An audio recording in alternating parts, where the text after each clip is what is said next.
table. Today, it's my pleasure to have the head coach's press conference. The visiting team this year is Oregon, interim head coach Bryan McClendon, and then Oklahoma will be the home team, and Bob Stoops. Coach McClendon, can you start off, please? Absolutely. Really, I want to start off by thanking the Alamo Bowl again.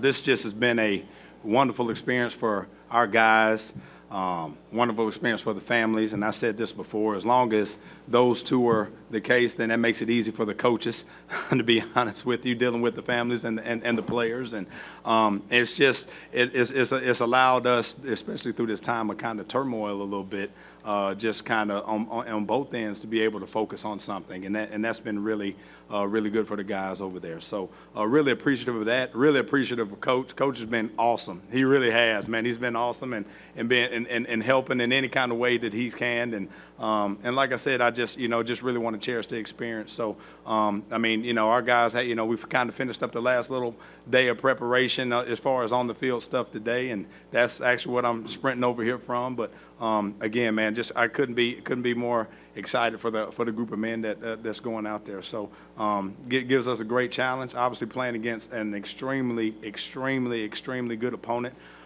with that's as talented out there as anybody, and we got our hands, we got our work cut out. So, but again, just really thankful for this opportunity. Thank you, Coach Stoops. I would start again by, much like Coach McClendon just said, compliments to the Valero Alamo Bowl people. Everybody involved with this bowl game and organization have been fantastic in accommodating players, their families, all of us, practice sites. Everything has really been run in a really positive way. My compliments to Bryan and his staff. And the Oregon football team. I was on hand to watch them beat Ohio State, and I mean they flat out beat them in the horseshoe. So a really strong, good football team. But my compliments to all these assistant coaches too, on Oregon staff and on the OU staff, that are taking different jobs and still are committed the last couple weeks of investing in these players, investing in these programs to help them finish the right way. They don't have to do it. And in today's world, there's a lot of pressure not to do it with recruiting and whatnot, but these guys have all held true. And, I think we counted up the other day, Bryan, in our room, we had our staffs were together for a dinner. Of all the assistant coaches, when they leave here, are going to 7 or 8 different schools. That's right. All right, they'll be with 7 or 8 different programs next year. So, again, my compliments to those guys. We could not have done it without them and without the guys that remained and helped us.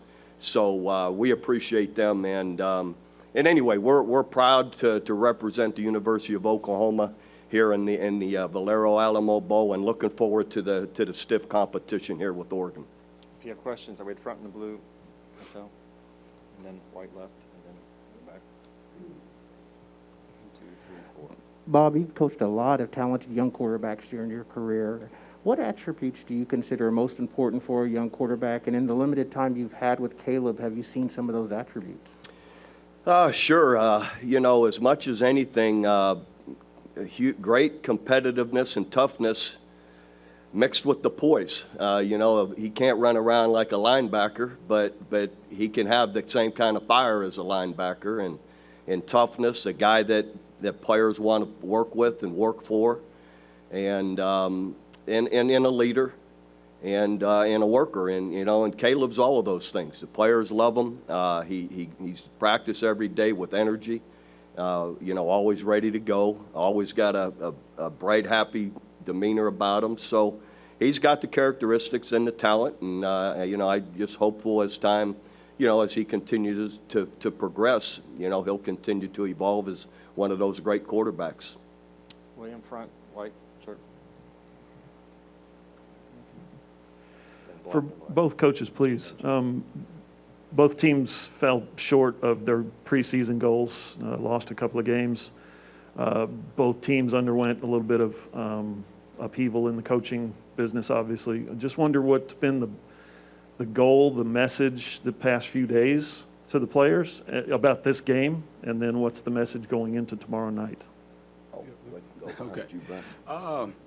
You know, one of the biggest messages that has been echoed throughout this time is, you know, this part of the year is about finishing. You know, this part of the year is about finishing, and you have a clear opportunity to be able to finish something that you start.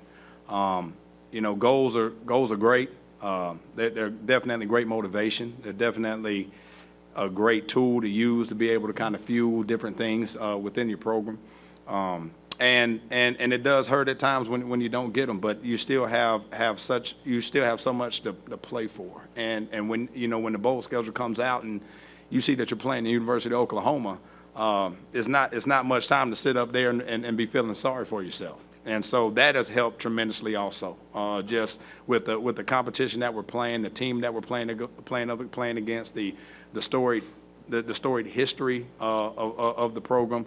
I mean, it makes sure it grabs your attention from the word go. So, I mean, just, you know, and as far as the coaching part of it, I mean, that's just where college football has gotten. You know, it really has. I know me and Coach actually had a good conversation about it, and won't get all into it, but this is just where college football is right now. And so at the end of the day, you just want to make sure that you're a great example. I was having this conversation with my 9-year-old daughter about why it's important to finish what you start, you know, and not do it half-heartedly. You want to go in there and you want to do it to the best of your ability and make sure everybody around you is doing it to the best of their ability.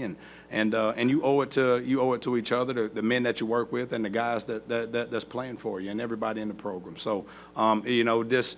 And Coach said this, and I'm stealing it from him, but when I got asked to do it, it was the only right thing to do. It really was. And so I jumped at the opportunity to be able to do that for the players, to be honest with you, for the players that we owe everything to kind of keep pouring this thing into. Thank you, Coach. Coach Stoops? And yeah, our message has been similar. Just represent each other the right way. You're playing for that logo, that helmet, that program. And there's a big history there, you know. So anytime we take the field, we want to represent it the right way by the way we play, the manner in which we play, the toughness, the energy, how hard we play. Those things don't change. And even though they've been through, just as Oregon has, a little bit of upheaval in the last few weeks, the bottom line is we're getting ready to play. And if we're going to play, we need to play the right way. And we're playing a great program in Oregon, and of course, that has our attention as well. William, Black, second. Let's go Gray, then Black. That's fine. Brian, wanted to confirm just several of the defenders we haven't seen in practice the past couple of days. So Ajax, Shipley, LeDuc, Addison, Popo, Keanu Williams, that they're all unavailable and that those are either injury or academic related, not COVID related? All of those will be one of those related. Keanu Williams will be there. He's available. And Brian Addison will be available. He's there. He'll be available. Of the other guys that you mentioned, in one way, shape, or form, they will be unavailable for tomorrow's game. Second row Black, and then back in the Black, and then Jim in red. Bob, in recent years, we've seen Bulls douse coach. Oh, sorry. We've seen Bulls douse coaches in mayonnaise, Cheez-Its, etc. I'm wondering what you would think about a tequila bath, specifically a rock and roll tequila bath. That'd be okay. What's the administration going to do? Fire me? So I'll be sending Brian some when the game's over. Some rock and roll tequila. That's funny. Question in the back, Black. You know, Bob, I'm curious about how practice has gone overall, because I think you came in and stabilized things, and so did Brent. So once you got really back on the field, how much joy did you have? How much fun was it? And how did practice really go? It's been great. Guys have really, the best part of it for me is you don't know coming in and being somewhat disconnected how they're going to accept you, and they've just been awesome. The players, I could not ask for more, and how they've been respectful and appreciative, and they've worked hard. So it's been smooth. The assistant coaches, again, have done an awesome job. They deserve the credit. They've done the heavy work. And the players have responded to them and have been great to me. So it's always, to me, was the best part of what we do is being on the field with the players and around the locker room, around the building. You get, you hang, I said it's what I miss the most is hanging around the game, every day. And now for a period of time, I've been able to, join back in with them. So it has been fun. Question, Jenny, front. Hey, Bob, just wondering if you could tell us a little bit about with the new coaches. I mean, obviously, you've got some carryover on the staff of guys that are sticking around, but guys like Brent, Jeff, Roof, some of the new guys, will they be around tomorrow, or how has that been working with the team? They haven't been at practice. They've been at practice watching, just observing. They have not influenced any meetings. They have not coached. They have done, and most of them, and Brent just got back yesterday and after practice. He'll be watching us today at practice. But they have not had a hand in the game plan, just been observing to see the players are going to be working with. And they've been awesome, and I can't say it enough how excited I am that Brent Venables is going to be here and leading our program. The passion, the energy is going to infect everybody and in a positive way. And I really believe he got a chance to bring us to another level. William, front red. Then back. Yeah, for both of you, but this question, Bryan, for you, it seems the speculation has been all over the place with 31 players missing practice to hearing you now, there's like 4 players that for whatever reason aren't there. And then how do you account for the other 27 or 20 whatever? Are there 31 players that will miss this, and how many because of COVID? It won't be quite that much. I'll say this, they probably missed some time in one way, shape, or form because of coming back from some injuries and things of that nature. I mean, like you're getting Bennett Williams back, who he was unavailable, but you're getting him back. So I mean, they've missed time in one way, shape, or form. But to act like we're going in there how we were in Ohio State, that would be false also. So I mean, but so we're having to dig into some depth at some different spots. But it's all, most of it is all bumps and bruises associated with play. So I mean, I think what we have to do is make sure that guys are able to kind of step up, and it's giving guys some opportunities to be able to do that. But it's not 31. I don't know exactly what the number is to be able to correct or rectify what's out there, and I didn't even know that until you said that. But it is not. We're not missing 31 guys right now from out of 85. I mean now, like I said, but we are down some guys, and depth could be an issue at some certain spots. And Bob, from a missing player standpoint, you have the 4 good defensive players who are opting out for the NFL. What do you do defensively? Have you patched things up? Do you feel good about where you are going into this game of what you have? Absolutely. You're not going to play with 9, 10 guys. We're going to have 11 guys out there, and these young guys want an opportunity, and they're good players. So I've loved the energy, the way they've been playing on defense and practicing. I think Coach Odom's done an awesome job with those guys, and most of those guys are all up front, but we've got some depth up there. So these young guys that are going to get more snaps have to step up and play, but they're capable of playing well. So it'll be a challenge. I love their front, offense and defense. I mean, their front guys are darn good. I mean, you turn on the tape, and we said it. I watched it an hour with Coach Odom, and I loved the O-line. I mean, they play well. So, but again, these guys got to step up and play. Back on the podium, back. Bryan, just can you speak on the 2 years you've been around Travis Dye and just his growth and what he means to this team at this point in just his career? I mean, he's the spark plug. He's the spark plug. I mean, he's the guy that very easily rallies the troops, and it's because of what he does day in and day out. It's not just what he does over there on game days. Just leadership and all that other stuff is born between, all the stuff that has nothing to do with game day up until that point, and he exemplifies that. So great high character kid, really high care factor, which that drives a lot of how he operates just in his life. So really happy for him. He just got engaged over Christmas, and so like I said, man, just where you see him not just as a football player, but what you see him as a person off the field, it definitely matches up. So a guy like that, man, is just always important to any football team, but definitely the one that we have right now. On the back, William on the floor, black shirt. You know, Bob, you got into it a little bit, but I wanted to know what you thought about Oregon. And Coach McClendon, if you could talk about when you turn on Oklahoma's tape, what do you see in the Sooners? Yeah, you know, first I just talked about their offensive front, the line. They lose C.J. Verdell. Travis Dye wasn't even the starter, I don't think, right? Or they rotate? They were rotating, but now you got to, you know, they lose C.J. Verdell, and the guy and Travis runs for 1,500 yards. So really, Anthony Brown can make some big plays, you know, in what he does. So. You know, and then defensively, their front is, you know, both inside guys are, you know, first team all Pac-12.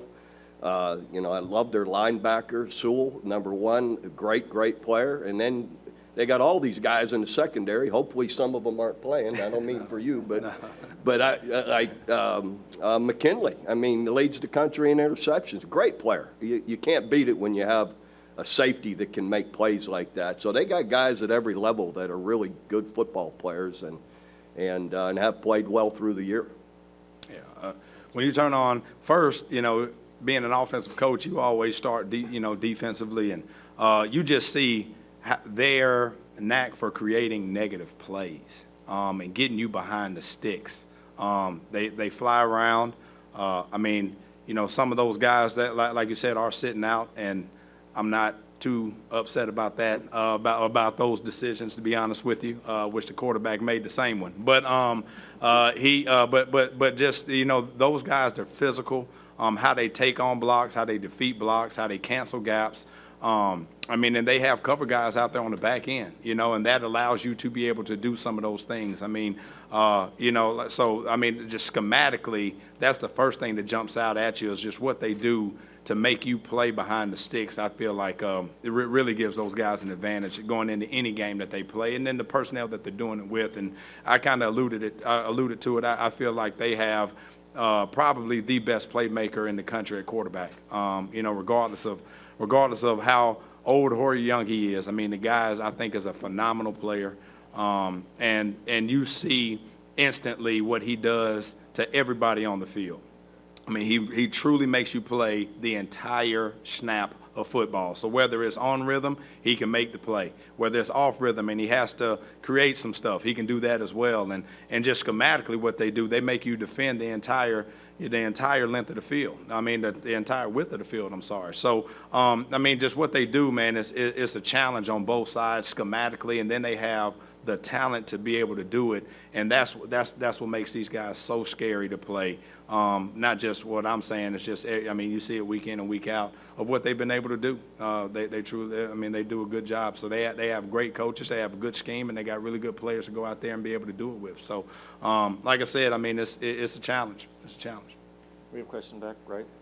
Brian, how limited do you anticipate Bennett being tomorrow, if at all? And then what does it just mean to have him back in any capacity at all? Sure. You know, Bennett, man, he gives you that instant toughness. I mean, everybody likes to preach toughness, and I feel like that's what these two programs are built on. And so, but he is one of those genuine tough guys. He really is. So, I mean, just getting his energy back and everything else, man. I mean, it's been great just because he was playing so well, and then how he got injured, you know, on a, you know, basically on a Friday before a game. I mean, you just hate to see stuff. You hate to see guys get injured in general, but just you hate to see a guy get injured in that manner. So just being able to get him back has been a true uplifting for all the guys, not just defensively, but you know, definitely going to help you on special teams, and definitely, I mean, those offensive guys, they feed off of that stuff as well. So I mean, but it's been good in a lot of ways. Front question, Michelle. Hey, Bob, when you retired, you did it in the summer, and I know you're not one for sentimentality or any of that, but Oh, sure I am. you have changed a lot. I don't know you at all. But to have this sort of punctuation mark at the end is, you know, unexpected, I know, but to be out on the field and sort of have this moment after that happened, you know, in a non-football time. Does it mean anything different to you to have that? I don't know how to, you know, when you take the field, you know, you'll want to win, and no, that doesn't change. I don't know that, and I've enjoyed the time, all of that. Hopefully you know, had a positive impact on the players. As far as, do I need something to punctuate what I've done? No, I don't. That's just not my style, and you guys that have all covered me, and ladies, know that isn't my style. I don't count wins. I don't count, like, I need this to finish my career. Not really, you know, but am I going to do everything I can to win? Absolutely, you know, and try and, you know, give our players the best opportunity to win. But, you know, I don't look at it as a big deal, you know, as far as my career goes. Question back, down, blue. Bob, Cale said yesterday he's never called plays before throughout his many years of being an assistant coach. How comforting is it to have someone who's been in the program that long in that role for you tomorrow night?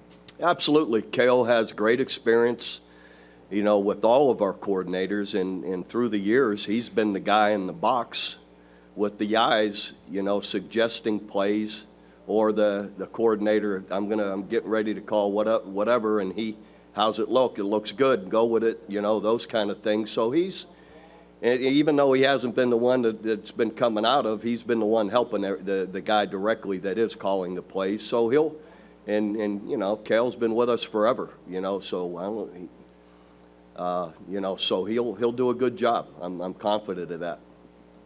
Question in the back. Bryan, there's been a lot of positions for this team that have had guys opt out or get hurt. The offensive line is one where it doesn't feel like there hasn't been much turmoil with that position. Can you just speak to the significance of that for your offense and having all those guys and the continuity? And then Absolutely. Would Ryan Walk be available too? No, Ryan won't be. Well, he could be in a limited role. But you know, all of those guys, man, have played so much football, and you know, the offensive line is a different group. You know what I mean? Those guys, they're the epitome of thriving on camaraderie, the epitome of always working together, having to communicate. That's where a lot of our leadership, quite frankly, comes from, not just offensively, but the team. So those guys thrive on being the example of how you should do things. And I just feel like, man, when you have not just a group of guys, but when you have that group of guys that's driving, that's basically the engine to this thing, that makes things as a coach a lot easier too.